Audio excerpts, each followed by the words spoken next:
sassy, a little bit crazy, a little bit classy. We got dreams and we got goals. We're just a couple of old sassholes. Hi. Hello. And hello. Hi. Were you making sure the mics are on? Always. Always. It's my dirty little habit. Yes. Yes. Hi, everyone. Welcome to A Couple of Sassholes podcast. I'm Brooklyn Maple. And I am Heather Terry. And this is our power hour of true crime and fucked up shit and people and sad stuff. Today's a really big bummer bear one for me. Oh, same. I personally got real pissy. Real mad? Mm-hmm. Yeah, that's what pissy means. Does it? Yeah, okay. Real pissy. Oh, well, just making sure. I got really angry and hostile and feelings. I had lots of feelings. Well, get ready because we're both about to flip some tables. Can you talk a little louder? I can literally barely hear you, or I'm about to have a seizure. I can't figure it out, but I feel like you're over there whispering, and I'm like, if this was the TV, I would be like, please turn it up. I cannot fucking hear it. Alexa, volume 10. Please. Oh my God, I just turned everybody's things up. Maybe. So, things that have happened in the last week. So, firstly, we have been taking HotWorks classes. Yes. This is not a paid for sponsorship, though hopefully one day it is, because I've been super addicted. I drank the Kool-Aid. I now bathe in the Kool-Aid. If there's some Kool-Aid on the floor, I will lap it up like a kitten with spilled milk. Oh my God. It's so sweaty. It is so sweaty. It's so sweaty and it's hard. Yeah. But they did such a good job. They're doing this like free month thing. And I was telling Travie Pads about it, about just like how genius it was because of how they did it. So you have to go with your accountability person. Mm-hmm. All right. You have to do that twice. They have you go. So you've now built camaraderie with a friend and you have an accountability partner. Genius. One of the hardest steps. Number 2, you have to go at least 75 minutes a week, which means you have to consistently go at least 3 times a week. Yeah. Which now means that you have forced consistency. Yes. In the whole thing. Mm-hmm. Then you also have to do 2 posts a week, which also means that you're now sharing your journey with everyone on social media. So now you have more people responding to you, asking your opinion on it. They're signing up for it. Basically, it's the smartest fucking thing I've ever experienced in my life. It really is. And we know other people that are doing it too. And I only know that because they're forced to do 2 posts on social media. I mean, yeah. It literally covers every arena of like getting you into a really healthy habit. So go them, little fucking rock stars. It makes you feel like a rock star when you're done. Oh, hell yeah. Yeah. Sweating it out. Sure are. Especially after going out and partaking in adult beverages. I would never promote that. No, I wouldn't promote it, but I did it. No, I'm saying like oof. Don't do it. Yeah, I don't think it's a good idea. Highly not recommended. It's not the same thing as like you drink on a Saturday night and in the morning you go lift some weights at fucking Planet Fitness. Like, yeah, it's a little different. Do that. Go do that. Do not then go to fucking HotWorks. Definitely was. Yeah, it wasn't promoting the behavior, but I am letting people know who have not done it. Do not do that. Yeah, you will regret every inch of it. Another thing you'll regret is so they had this spray there that's like a peppermint. This is the dumbest shit in the entire world. So it was like a peppermint spray, and it was called Space Spray. I 1,000,000% thought it said face spray, and I was like, oh, that makes sense. They're wanting people to like freshen up their faces because they've just sweat their fucking insides out.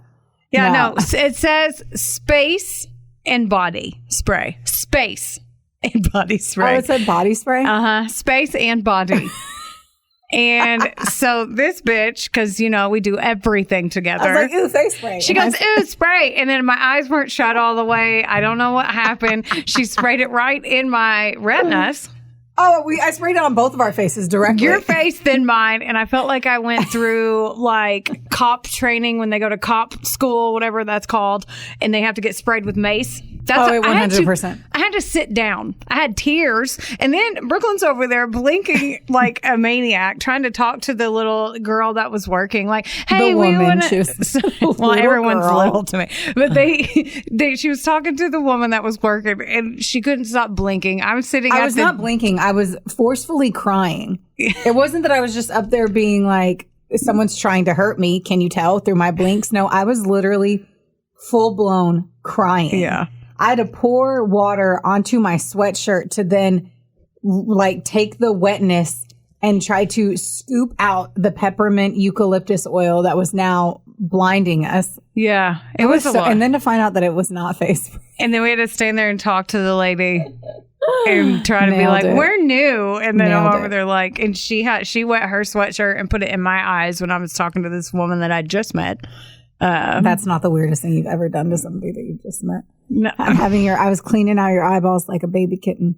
Yeah. Because I literally sprayed acid in them. You did. It's actually delightful when you just sprayed it in the space and used it for what it was intended to be used. Yeah, it was very refreshing. It was very nice. And then I went to pee the next day and saw the sign on the wall that says, please avoid eye contact. And I was like, come in here and read this right now. Yeah, it's true. I mean, my bad. Space, face, it was apparently, this got me. It got me, and I'm sorry for spraying it in your eyes. It's all right. You did it to yourself, too. So I did it to myself first. I just had my eyes closed, and that's what took so long. And then all of a sudden, I was like, it was terrible. It fucking hurt, and I felt like an idiot.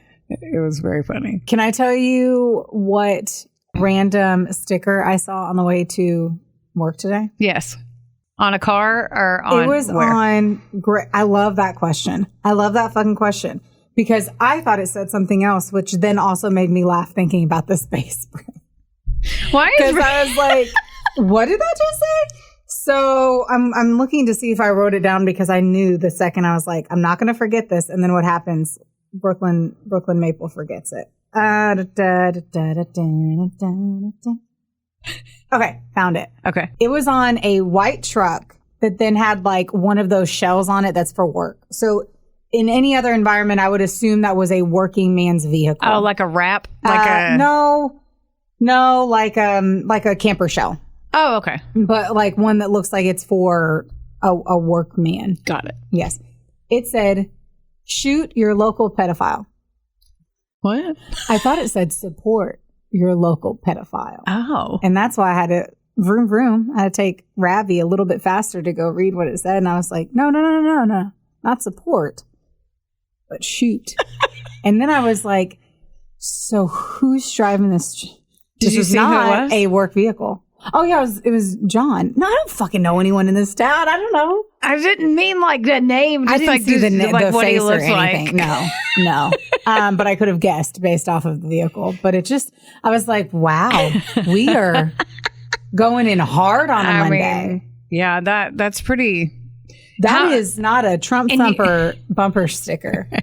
That is not. You thought it said support. How about you need to not That's read. Not Boss Babe or Mom Life with the little sunglasses and the big bun. Oh my, or my fave. Oh, Salt Life. Or the ones with like the 3 little cats and then like the humans.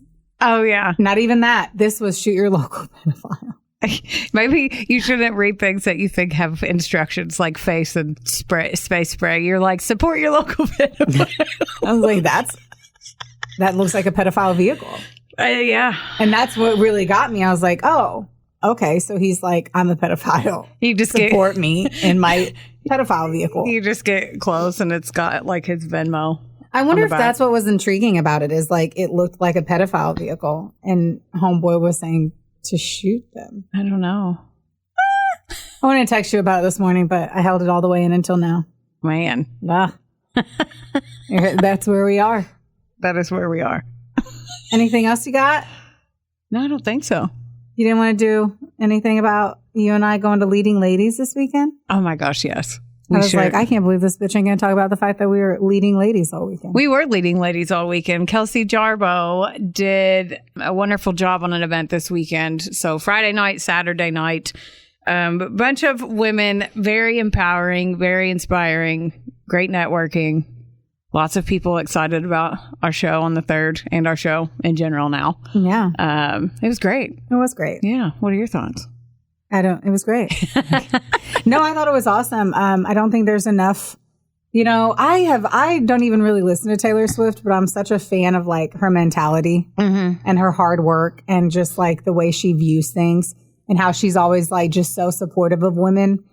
I think like I have my own issues with like hate following people or just kind of being like a smart ass and an asshole in my head. but like to be in an environment where you're just uplifting women, which I don't feel like we get enough of because we're constantly pinned against each other. We're constantly like hating each other for no reason. Yeah. It was just so refreshing, I think, on that level. It was also refreshing to hear a lot of great advice from really intelligent women who are doing big things out there, whether it's in the community or in the world. And I think it was just interesting to learn. I don't feel like I get enough opportunities to learn that I'm not like forcing myself, like watch this, listen to that, do that. But to be in a room where it's palpable and you can feel it and you're like, I get so much more out of this than like watching a summit online or something, you know? Yeah. It was great to be in that room for sure. There's a lot of different women from different walks of life, which you don't get to be around either, with one goal just to learn a little bit more. So I also always thought that dressing in a theme was lame, to be honest. And it was like my fucking jam. I love that we were all in fucking pink. Yeah. Like, I don't know. It was so dumb to feel like, I don't know. My skepticism in life, I think, has just like, you really opened your mind up. A wee too like, just, I don't know, negative in general. I think because I've just gotten like so wanting to be, I put my arm out there and I've been like, all you motherfuckers who suck, just to stay the fuck away from me. You're not going to fuck with my happy. You're not fucking with my vibes. But what that also does is it prevents you from like getting the good from others. Cause I'm always just kind of like, stay back. Mm-hmm. So it was very nice to see. Nice to be around. Good job, Kelsey Jarbo. Yeah. She did a great job. She did. Should we talk about our episode? I think that we should. All right, I'm going to go first because I did hit pre-work. And by pre-work, I meant I did pre-work. Anyway, and that's all I got to say. So it's February, and this will obviously be played in February. Anyway, which means it's Black History Month. And so if you can't tell by our voices or our photos or the things that we say, we are white girls. Mm-hmm. But that don't mean we ain't going to be celebrating the Black History Month. That's right. I think it's really hard for us to celebrate anything on a podcast that's about murder. So we're doing the best that we possibly can by trying to highlight stories that are maybe hard. They suck. There's no good in any part of this. No. But I do feel like it's important for us to focus on then telling stories of African Americans, Black people, however I'm supposed to say that I'm saying it incorrectly. I don't fucking know anymore. It's 2023. Everything changes. But that we need to be focused on those stories that have either lost some of their limelight, people have never told you it, moments where you think racism is over and it's really fucking not. And just things to note that actually the month was chosen to coincide with the birthdays of President Abraham Lincoln and Frederick Douglass, who were both symbols of freedom. That's why it's February. It's also just a reminder for everyone to understand why. It's a time for acknowledgement, reflection, and inspiration. It celebrates the rich cultural heritage, triumphs, adversities that are obviously a huge part of our country's history. So, are you ready? Should we do this? I think we should. Okay. Oh, and before we even start, I did want to highlight some Black-owned businesses this month because that was something that we had talked about that we also just thought that was an important thing to do. Yes. So we are going to highlight the Party Space Place here in Owensboro, Kentucky. Woo!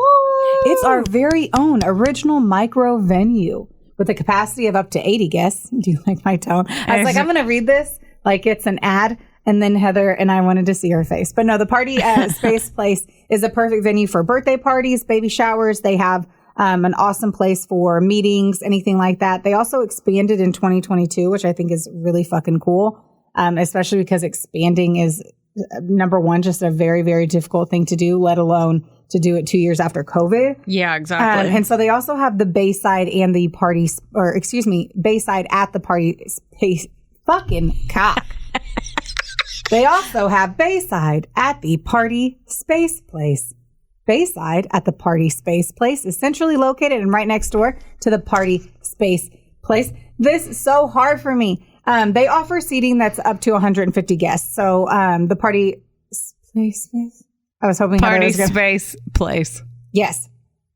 They are roughly between like 65 to 80 people. If you're looking for a larger venue, then Bayside is what you're looking for. So they have up to 150 people. They have a really awesome bridal suite and outdoor patio. and a waterfront view. They also have a built-in bar and all this other stuff. They also can do fucking balloon art. Yeah. Which is probably the coolest thing in the world. Have you been in there? No, why would you ask me that? Live on the air. No, I haven't been. No, I was just curious. It's really, I haven't been to Bayside. I've been to the space place. They did a really good job. Allison Sanders, we love you. But she does a really great job on that stuff. So it's almost like Heather didn't know that I was going to say, contact Allison Sanders at 270-313-8108. If you don't know her, she's lovely and hilarious and truly just a super fucking capable woman. So there's no problem with you feeling like you are going to be comfortable and confident by providing them your business. So thinking about that next event, perfect. Call Allison at the Party Space Place and Bayside today.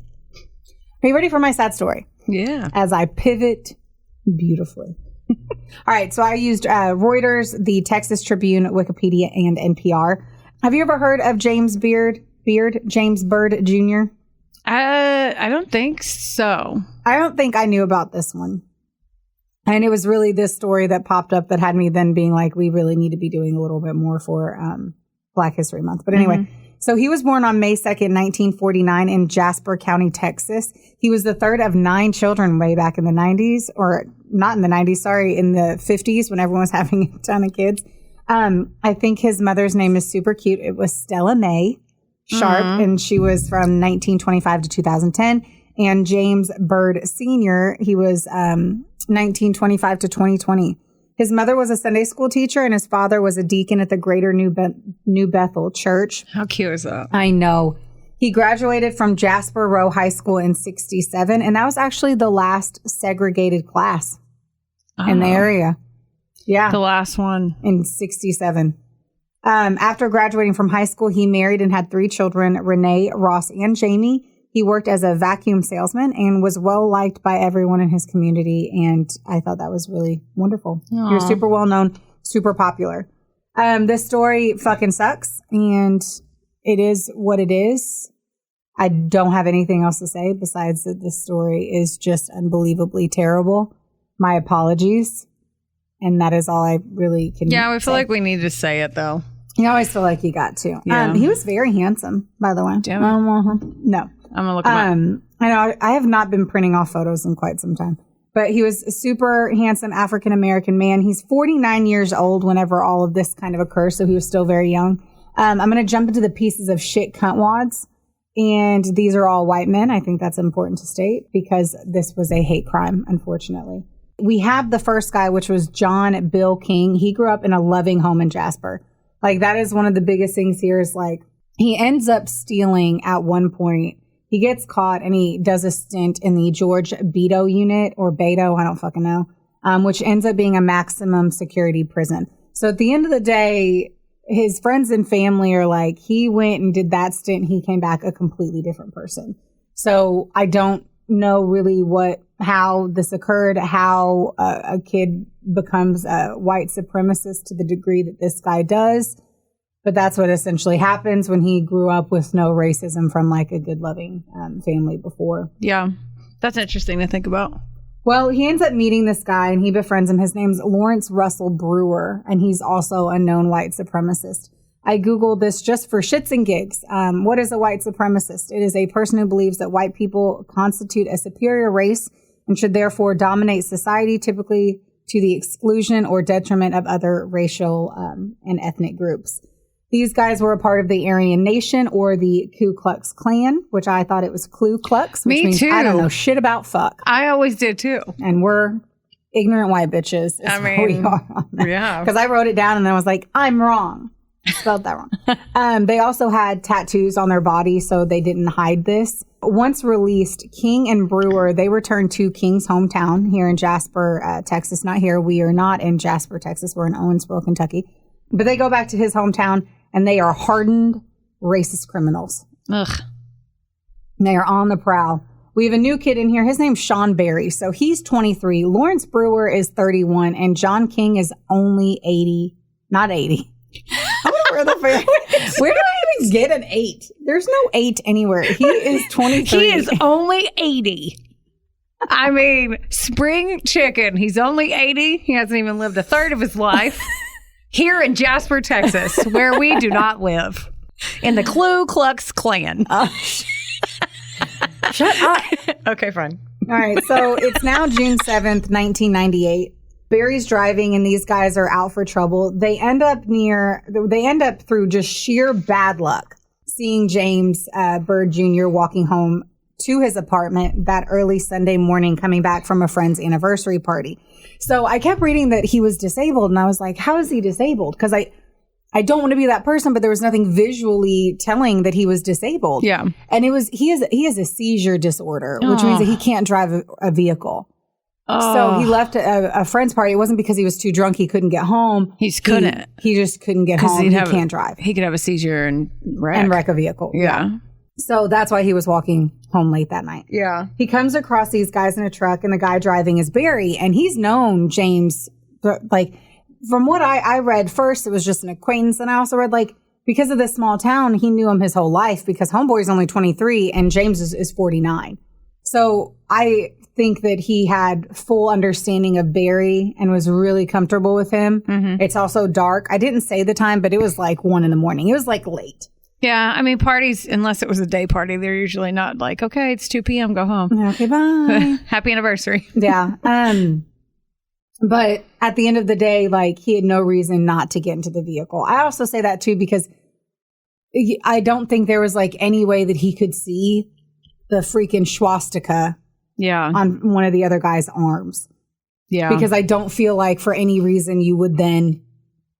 If it was like, I am a rapist and that was his like sleeve, I'm not going to get in that truck. Yeah, exactly. So there are my suspicions there. Yeah. I'm going to apologize for even reading what I'm going to read. And that's all I can do. All I can do is tell you the story and apologize for saying it. So instead of taking Byrd home, the three men take him to a remote county road out of town. They severely beat him. They spray painted his face. What? They urinated and defecated on him. Stop. They chained him by his ankles to their pickup truck before dragging him for about 3 miles on Huff Creek Road. Oh, my God. Which is County Road 278. Brewer was the one driving. He later claimed that they had cut his throat before he was dragged. However, forensic evidence suggests that that James was trying to lift his head up while he was being dragged, and that's what they could see from the autopsy. So it shows that he was actually alive for most of it. Oh, God. If not all of it. He died about halfway along the route of his dragging when his right arm and his head was severed from his body. Oh, my God. When he hit a culvert. I didn't know what a culvert was, and that's like the circular thing under like a bridge or something, and you see the circle, and then there's like a pipe, and there's water coming through it. Stop it. If you want to know what it's actually called, it's a structure that channels water past an obstacle or to a subterranean waterway. Oh, my God. Because of that, too, almost all of his ribs were fractured. His brain, though, and his skull were found intact, which means that they truly believe he was conscious until he was decapitated. This is... Okay. Barry, Brewer, and King dumped the rest of his body, essentially, as they just took it off from the chain in front of an African-American cemetery on Huff Creek Road. And then they drove off to a barbecue. Are you fucking kidding me? A motorist found his decapitated remains the following morning. Oh, God. This makes me nauseous. I don't get it. Like, he was also just a nice guy. And that was one of the things, is that he was very amicable, well-liked, was raised by nurturing, like, kind parents. He wasn't drunk and disorderly. He wasn't trying to cause a fight either. He saw a friend who was like, hey, I'll give you a ride home. Cool. Even if he was drunk and disorderly. I know, but that's what I'm saying. Like, there was no negative. Leave him alone. Just got in a car with a friend is what he had thought. Along the area, now, there's so much evidence that it was these guys. There's just like... Fucking idiots. It would almost be the same as like you and I killing someone and throwing our business cards out every 500 feet. Oh, God. No bullshit. Really? No fucking bullshit. Along the area where James was dragged, police found a wrench with one of the guys' names written on it, Barry. They also found a lighter that was inscribed with possum, which was the King's guy's prison name. Oh, God. Possum. Literally trash. What do possums do? Root around in trash and get hit by cars. The police found 81 places. That included portions of James' remains, unfortunately. God. Since Brewer and King were well-known white supremacists, it was determined by state law enforcement officials that the murder was a hate crime. Everything fucking changes when it's a hate crime. In 98, he started what the fuck a hate crime was. Yeah. Because there was no reason for it, and it was based purely on the color of his skin. They called in the FBI. So less than 24 hours after they found him, the FBI was there. So the cops actually were like... They didn't fucking play. Good. And I literally wrote that in here. I was like, you could fucking hope. I go, you could at least fucking hope that they would be this quick. Yeah. To like address this. Because there's obvious, like, thank goodness there was. Because this story... Yeah. I was already pissed the fuck off at the senselessness of the crime. Yeah. But if you could have imagined that, like, the cops didn't do what needed to be done here, I was so scared you were going to say that. And I'm my God. Thankfully, no. Yeah. There was a special agent who was who was in charge of it for the FBI's Houston office. And he came in, he or she, I just made a very sexist assumption. It was a he, but it was 98. So probably a he. Even if it wasn't, they would just assume it was masculine because 98. Right. Because of the extreme circumstances of everything. So they came in here hard and fast. King had several racist tattoos. One of them was a black man hanging from a tree. Shut the fuck up. Fucking tattooed on him. Who? All right. He also had Nazi symbols as well. The words Aryan Pride. Am I saying that right? Aryan, right? Okay, yeah. Aryan Pride. And the patch for a gang of white supremacist inmates that were known as the Confederate Knights of America. Fucking idiot. Trash.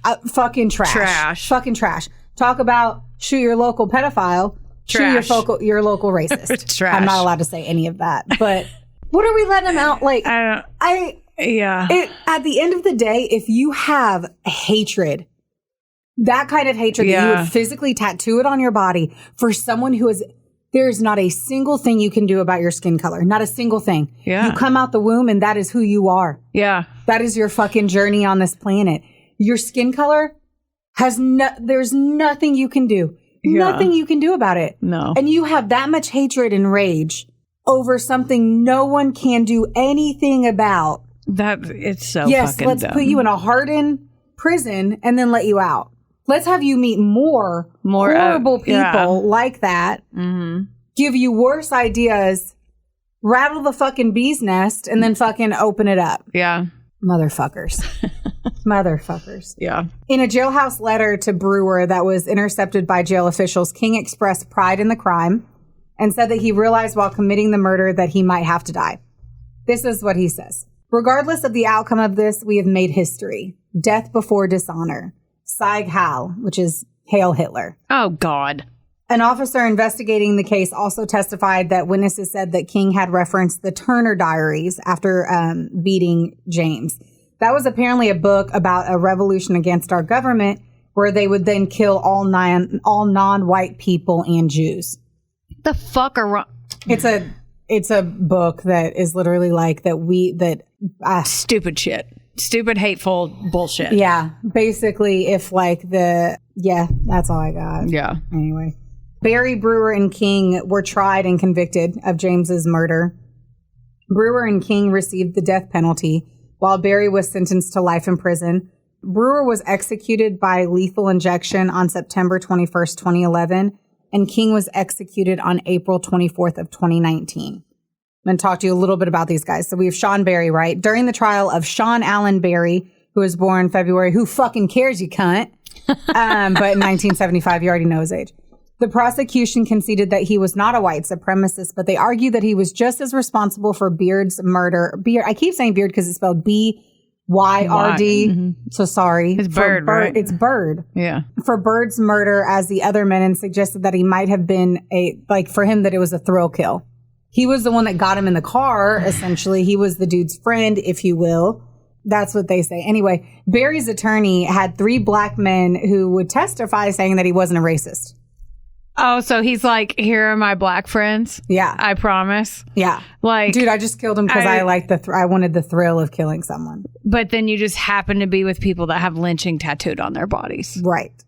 But you thought that was okay to fucking right. That's what I'm saying. Like, so remember dumb. always grabbing for the fucking bullshit. Makes me mad. Barry claimed that Brewer and King were almost entirely responsible for the crime. He said he tried to stop them from attacking Byrd until Brewer threatened to do the same to him.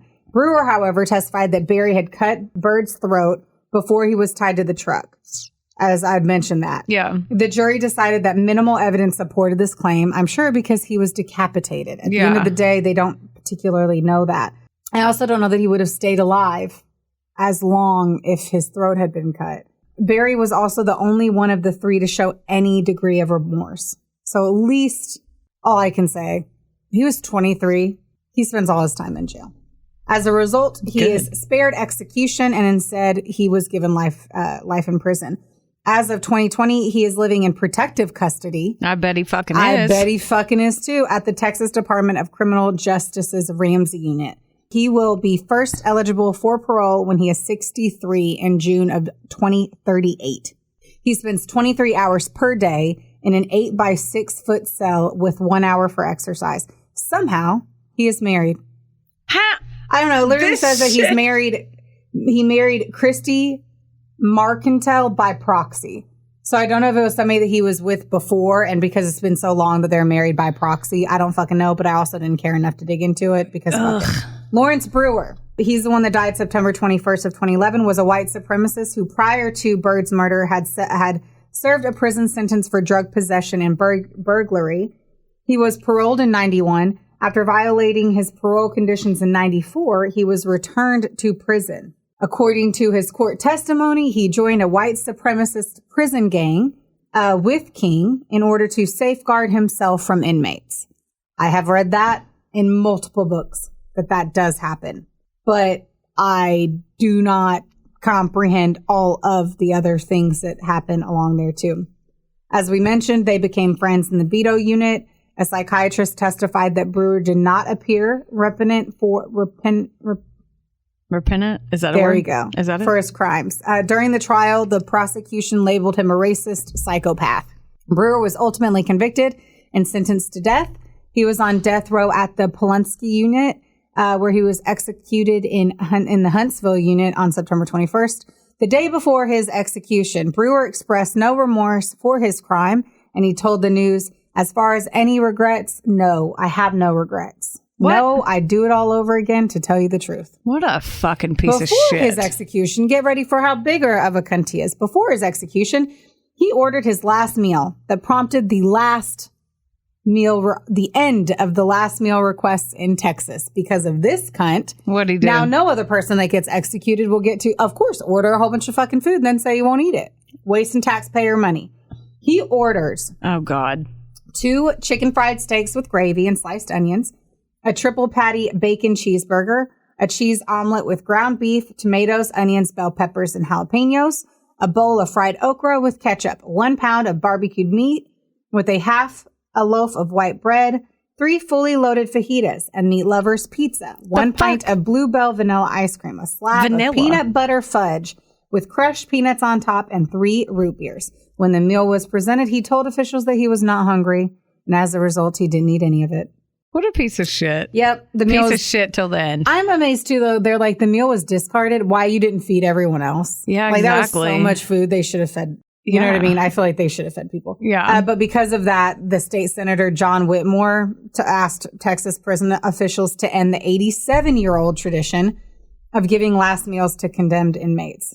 I mean, after that, because you think about if you ordered that on DoorDash, how much money that would be. Not to mention, it's like, and the thing is it's like in his mind a final fuck you, and it's like, not really, you dick. You just mean that you're dying without you're gonna die the last hungry. Delicious taste of fried chicken. Oh my God! Now I want some fudge. I want fried chicken. John William Bill King, he died April 24th of 19, was Barry's longtime friend. He was accused of beating Byrd with a bat and then dragging him behind the pickup truck, as you know.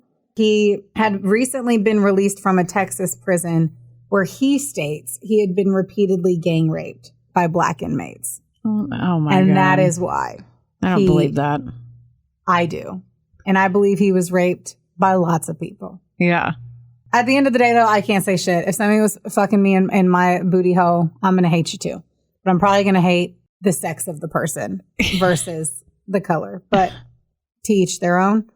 He's dead, so fuck him. Yeah. He was found guilty and sentenced to death for everything that you know. He was executed by lethal injection on April 24th of 2019. And he didn't order a smorgasbord. Oh, he couldn't. Nope. Because the other guy. Because his friend fucked it up. 3 sisters of James Byrd are Jehovah's Witnesses, and in a joint statement said, having a loved one tortured and lynched produced an unimaginable sense of loss and pain.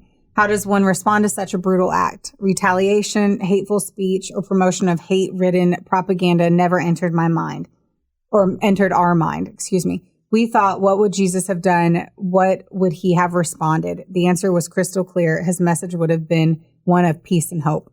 Mm-hmm. The family created the James Byrd Foundation for racial hearing after his death. Basketball star Dennis Rodman paid for the funeral expenses and gave their family $25,000. Wow. Fight promoter Don King gave Bird's children $100,000 to be put towards their educational expenses once they got older. Ross Byrd, the only son of James Byrd Jr., has been involved with Murder Victims Families of Reconciliation, an organization that opposes capital punishment. Wow. He campaigned to spare the lives of those who murdered his father. Wow. And appeared briefly in a documentary for Dateline, or documentary Deadline. At the end of the day, he believes that it's against his religion to do. So his that. family's still great. They sound like great people too. Like they're still. They did the best we can with what happened. And then just one random thought, it's our own duty to understand and dismantle racism. Yeah. We got to fight or listen or speak up whenever. Yeah. Or learn or get better and know we're not perfect. Yes. And just like you were like, well, I don't know what to say. Like, we're trying, it's the same thing with like LGBTQ. There's so much to learn, because I don't have to learn about how to deal with white people. They're going to get shitty either way. Right.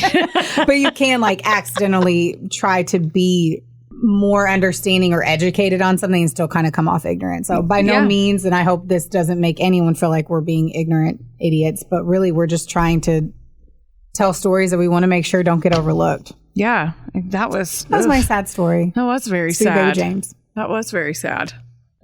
Okay. Well, speaking of sad, I had never heard of this one before. And I was looking actually for things to do at your bachelorette party in Chattanooga. Oh, and found this because it happened in Chattanooga. Oh. So I didn't know any of this. You ready? Sadly. No, probably not. No, you're never going to be. This is the wrongful conviction and murder of Ed Johnson. I hate wrongful. Yeah. I hate that word's in here. Yeah. I'd wanted to do another one since I had talked about Jonetta Carr from Louisville, Kentucky. Mm-hmm. So then I found this one. It's a little bit of a throwback, but it still needs to be told. The sources: Wikipedia, PBS.org, a documentary called The Ed Johnson Project. The conversation continues.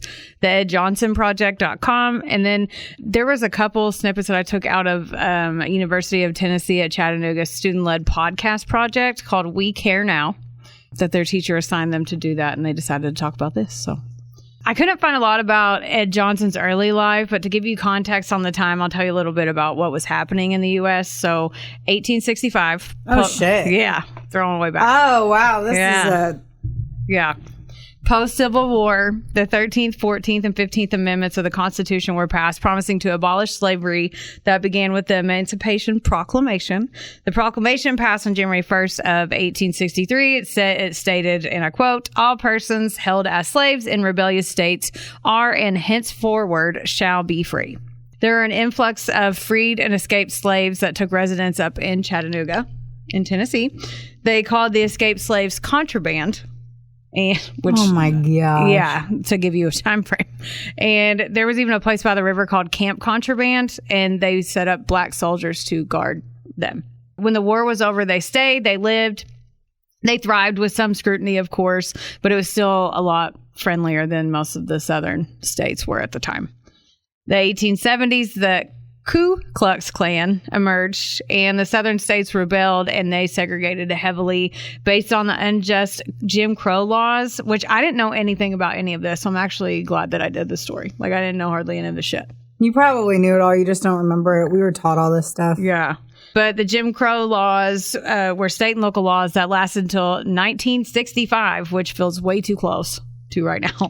Jim Crow was a derogatory term for African Americans in the laws. I did not know that. Yeah, I didn't either. It was a derogatory term for African Americans, and these laws enforced or legalized racial segregation. The 1890s, black people couldn't vote. Lynchings were happening. White supremacist groups were wreaking havoc everywhere. 1905, Chattanooga had a black population of a third of the whole population, and life wasn't perfect, though. They unfortunately still had to fight for fair treatment. Oh, as they still do. Mm-hmm. As women still do. Right. As everyone is still doing. Yeah. There was a little bit of a crime wave, and the newspapers did what they still do today, and they put a spin on it, and it had a racial spin. They labeled it as the Black Crime Wave. Oh, fuck. And they would literally just pin crimes on black people just to get the white population on edge and get them talking about it and buying newspapers. So...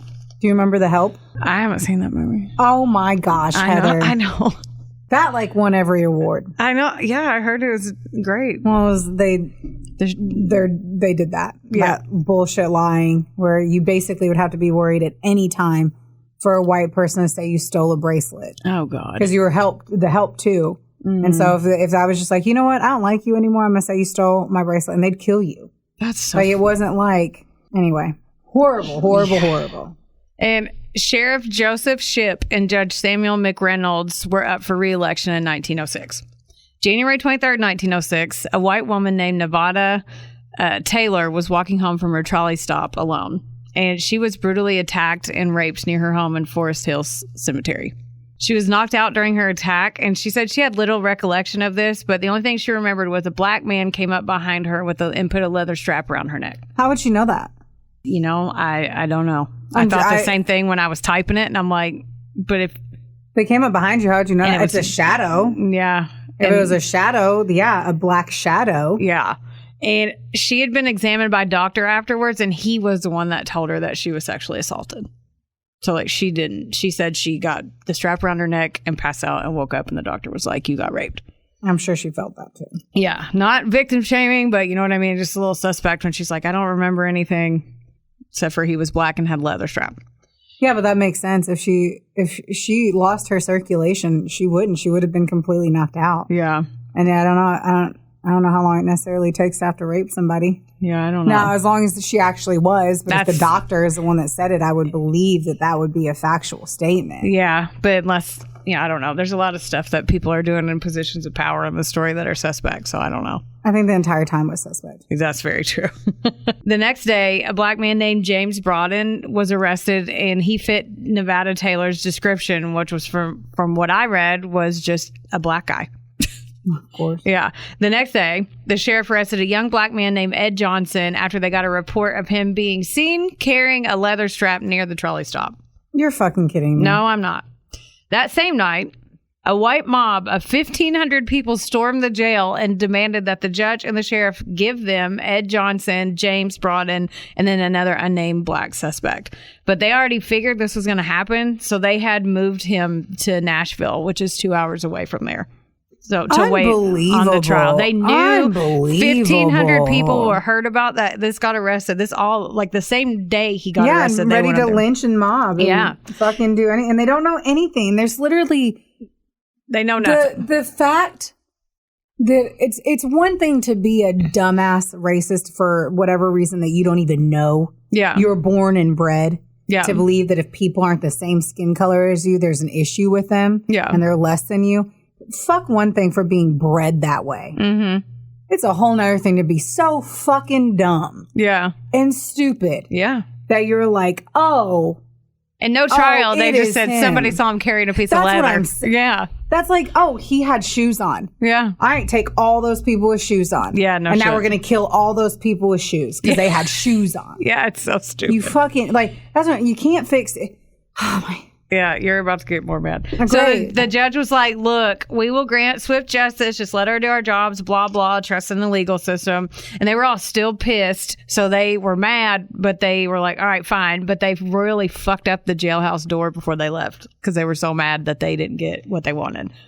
So they fucked up a door? They fucked up the door to the jail trying to break it down, and then they finally talked him into leaving.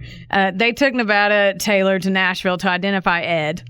And she said he was the one that attacked her. Now, I want to know if they were like, hey, he did this, right? Or if they gave her a lineup. Like, I don't know when the whole lineup thing started. Like, when they would take you in and be like, here's 6 men that have similar description. Pick who did it. Well, she didn't even see him, so it wouldn't have mattered. Yeah. So at the end of the day, she didn't see him, so it doesn't matter. Exactly. Whoever she chose doesn't matter. Yeah. And Ed was indicted by a grand jury on January 26, 1906, and brought back to Chattanooga to stand trial. Now, that same Judge McReynolds, presided over the court proceedings, and they started on February 6th. Ed had to be taken to court that day in an armed convoy because, remember, the white people were still pissed off, and they wanted to lynch him. Have you seen The Green Mile? If you haven't seen it, oh my God. Are we going to have a movie day? No, that's like not reading To Kill a Mockingbird, The Green Mile. It's this whole storyline. Yeah. This was probably from that. I have to watch it. And I want to point out, like I said, I'm not victim shaming Nevada. I'm sorry she was attacked, but this whole fucking thing was so messed up. During the trial, she said that she recognized that Ed was the one that attacked her by, quote, his voice, face, and size, as well as the hat he wore on the night of the attack. He also had it on when he was in jail in Nashville. She probably had a lot of pressure, too, from other people. That's what I was thinking. They asked her to, quote, swear it was Ed, and she repeatedly refused on the stand, saying it was her belief that he was the assailant, but that's all she would say. They were like, do you swear? And she would be like, it's my belief. And they're like, do you swear? And she wouldn't do it. The trial was highly publicized, obviously. It lasted 3 whole days. Ooh. Right? Now, there were 10 different witnesses who said that they had seen Ed working his job at the Last Chance Saloon. I wrote Saloon. And the only time that he left that night that she was attacked was for a really short time to gather firewood. And that's the only time. 10 different people got up there and said that. A jury deliberated, and 8 said he was guilty. 4 of them wanted an acquittal, and they were, of course, all white men. But after they talked through it, Ed Johnson ended up getting convicted, and 3 days later, he was sentenced to death on March 13th. Unbelievable, too. Sorry. No, it's okay. That he gets death. Yeah. With no real evidence. And 10 people. Of rape. Mm-hmm. Yeah. And you can literally rape like 16 people. Yeah. And... Yeah, and like do community service. Yeah, it's all of this is fucked up. His defense lawyers, that like his court appointed lawyers, were like, look, we could appeal it, but what's the point? They're gonna find you guilty again anyway, and even if they overturn it, the mob could storm the jail again and kill you and other people. So what's the point of doing this? And so even though they maybe saving my life, yeah. And even though Ed's attorneys said no, 2 badass lawyers said, no, that's not right. And they decided to take on the case. So black attorneys, Noah Pardon and Stiles Hutchins. Way to have black attorneys. I didn't even realize that was a thing then. Mm-hmm. See, a lot of the black community in Chattanooga did thrive, even though they were so scrutinized. They still were. I know, but I didn't even know that they could they could go to school. Mm-hmm. Or that they would even have like law school for only African American people. I don't know. Right? Yeah. I don't know enough of what I don't know. Yeah. I thought the same thing. Stiles Hutchins was the other guy's name, which I think is a really cool name. They submitted an appeal request on February 12th to Judge McReynolds, but shocker, he denied it. And the same day, the Tennessee Supreme Court also turned them down for an appeal. So on March 2nd, keep in mind his date was the 13th. March 2nd, Pardon filed a petition for a writ of habeas corpus. Am I saying that right? Do you know? Writ? I don't know. With the U.S. Circuit Court in Knoxville. And that means basically they asked for a public official to bring Ed to court and justify why he's being detained. So that means in Latin to produce the body. So the more you know on that. Yeah. This was a ballsy move because it's very unusual that would happen because the federal courts don't usually fuck with state criminal proceedings, like ever. And on March 10th, 3 days before he was supposed to be put to death, District Court Judge Charles Dickens Clark was like, look. Charles Dickens Clark. Mm-hmm. Charles Dickens. Clark. Yeah. Oh, my. He said, he was like, look, I'm dismissing this, but I urge the governor of Tennessee to give him a stay of execution for 10 days so the appeals court can look at it and make a decision. So he's like, move it. Like, I'm dismissing this, but I really think that the governor should push it back. So the governor, John Cox, at the time was like, all right, fine. Do March 20th. Noah Pardon was like, okay, great. So then he goes to Washington, D.C. on March 17th, and he met with U.S. Supreme Court Justice John Harlan. And Judge Harlan was like, all right, let's let the Supreme Court hear this. And on March 19th, they granted him a second stay of execution. So they're delaying this again. Good. By the way, on March 18th, Ed Johnson was granted one final wish. And you know what he wished for? To go to church. He's so sweet. And then, listen, so the sheriff was like, yeah, you're not doing that because they're going to kill you if you leave. So 300 members of that church came to the jail and they baptized him. Aww, I know. Sweet little angel. I know. He said for the millionth... Well, at least in his religion, means he's coming home to the good Lord. Right? Yeah. At least he had that. Yeah. He said for the millionth time, Ed was like, I'm innocent, but I'm at peace and ready to die. He also publicly forgave everyone who fought against him. At that 2 days before he was supposed to die for something he knew he didn't do. And how old was he? He was pretty young. I didn't get an exact age, but they just said the young man. So I don't know. In your story, you said he was only 80. So I don't know. Like, a young man could be 16 to 30. Yeah. They just kept saying he was a young man. What was his full name? Ed Johnson. Okay. So I try to celebrate the tiny wins because unfortunately they don't last long. The jail in Chattanooga had beefed up their security because of all the ruckus from the stupid white mobs. Sheriff Shipp's chief deputy was like, yeah, we have to protect these people. On the night of March 19th, Sheriff Shipp just happened to excuse all the extras except for one elderly jailer named Jeremiah Gibson to work the night shift. Of course. Before this, he had them move all the prisoners except for one white woman named Ellen Baker. And guess who? Ed Johnson from the third floor. Between 8:30 and 9 p.m. that night, a group of white men broke into basically the unguarded jail. They busted down the door on the third floor with a sledgehammer and an axe. It took them 3 hours to do this. They busted down the door for 3 hours. The sheriff showed up during this time. So there's one elderly deputy in this whole jail knowing that there's an angry mob wanting somebody inside. And then in 3 hours, they come in and try to do this. The sheriff showed up, and he's like, he allegedly begged them to stop. But keep in mind, he had a gun on him, and he never once drew it. He didn't try to physically restrain any of them from doing it. He was like, oh, stop. The law can handle it. Stop. No. Basically is what he did. Yeah, I don't think legally he had the right, though, to, like, shoot anyone.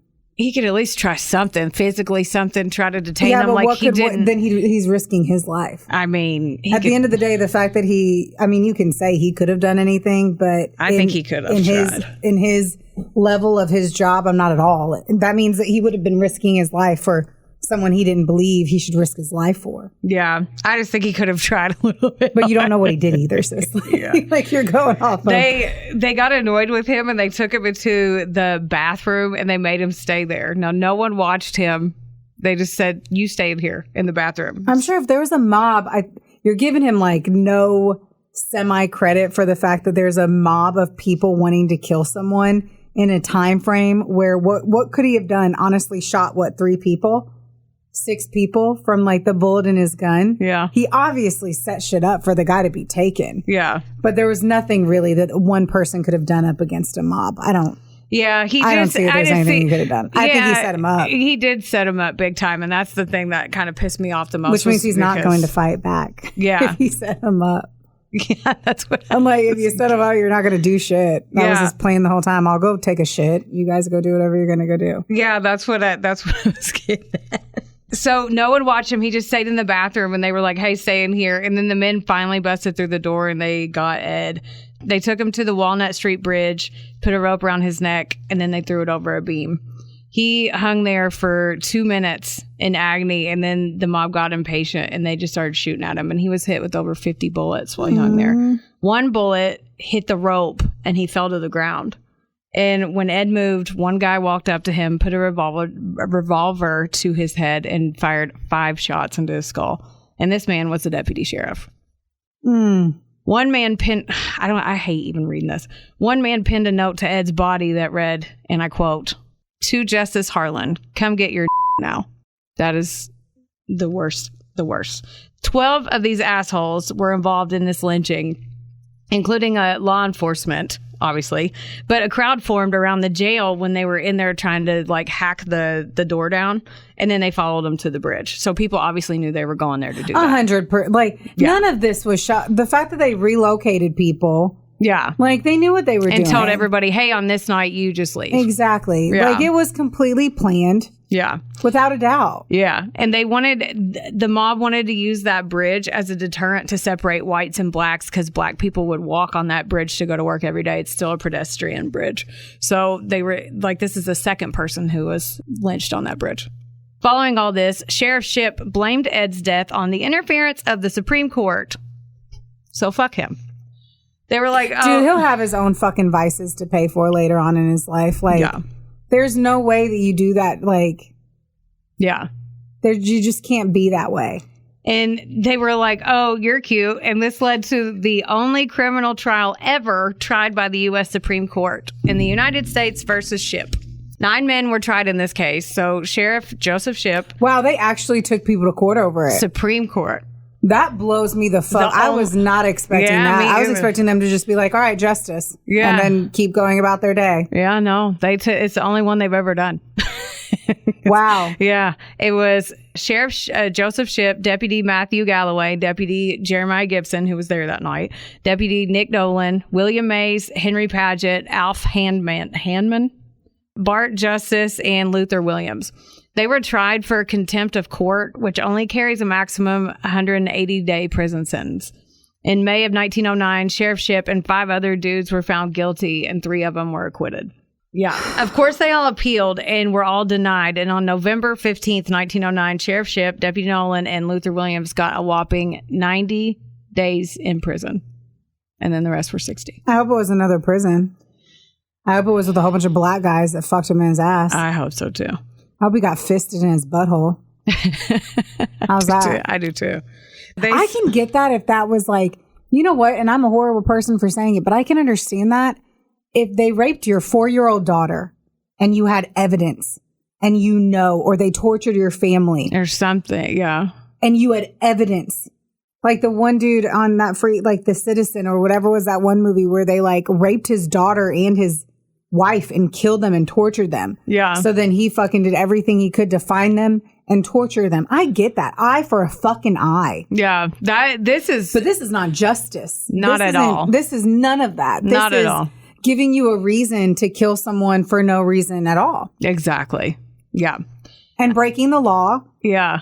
And acting like you are holier than thou. And everyone loved Ed. He worked at a church part-time. Sure. He worked at the saloon. Like, everyone liked him.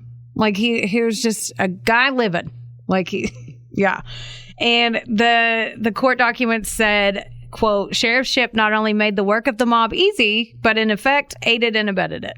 Yes. He served his time. This is going to make you mad. And when he got out, he was welcomed back a hero. Ed's lawyers, Noah Pardon and Styles Hardin, were threatened so badly with violence, etc., that they had to leave the state and they never returned. In February of 2000, 94 years after Ed was killed, Hamilton County Court Judge Doug Meyer overturned his conviction. Wow, 94 years later. Yeah. Evidence was presented stating that besides having an all-white jury, the judge refused to move the trial from Chattanooga, even though it was already all over the press. Yeah. On September 19th, 2021, a memorial was built in dedication to Ed near the lynching site. Good. In Chattanooga. By the way, 2,000 people came to his funeral. Oh, good. 2,000. That tells, and on Ed's tombstone, the bottom reads, "Blessed are the dead that die in the Lord." And this is right before his final words, "God bless you all. I am an innocent man." And that is a sad story of the lynching of Ed Johnson for no reason. We're not going to Chattanooga now. I now feel terrible about Chattanooga. No. Right. Doesn't matter about the location. There's hatefulness everywhere. There is. Ugh. That's sad. That one made me feel achy. That's sad, but I'm grateful that things were overturned You know, at least like it, you know, all of these stories suck, but if one iota of anything good can come from it, then by all means, give us the one iota and we can hold on to that. Yeah. That'll help us sleep a little bit easier. Yeah. But there's also some amazing books out there too. I was doing a little scroll through, but I didn't give myself enough time to kind of dig into it. It's also hard for me to promote books I haven't read, but I'm like, I'm going to need to go through there on just talking about racism as it is today. If you think you're not racist, like these things are really, we can all be stereotypical because we make stereotypical jokes 24/7. Yeah, we do. But making jokes of stereotyping a genre of people based off of what a genre of people consistently do, because it's likely that is what will happen. And by that, I'm talking about all of our white girl jokes, our country redneck jokes, our fucking Miami cocaine jokes. There's millions of jokes out there. Yeah. But there is that underlying thing where it's like, you got to make sure you know where your feelings and what you're saying is coming from. Is it meant to be stereotypical jokes? Or are you like, wow, I really need to look in? Yeah. And maybe, that's a very good point. Maybe reconsider what's going on up there in that nogs of mine. I personally don't feel that way, but who knows? Maybe I'll read a book and be like, oh shit. Leave it to you to look inward and make me start thinking. I just like to. Right, I'm like, how do I feel about Asians? You never know. No, I'm kidding. Well, thanks for that sad story. Yeah, you're welcome, I suppose. Appreciate it. So let's all do and be better. Yeah, that's a very good way to end it. Yeah, so we should end it. Okay, bye. Okay, love you, bye. Love you, bye. Bye. Theodore, can I pet that dog?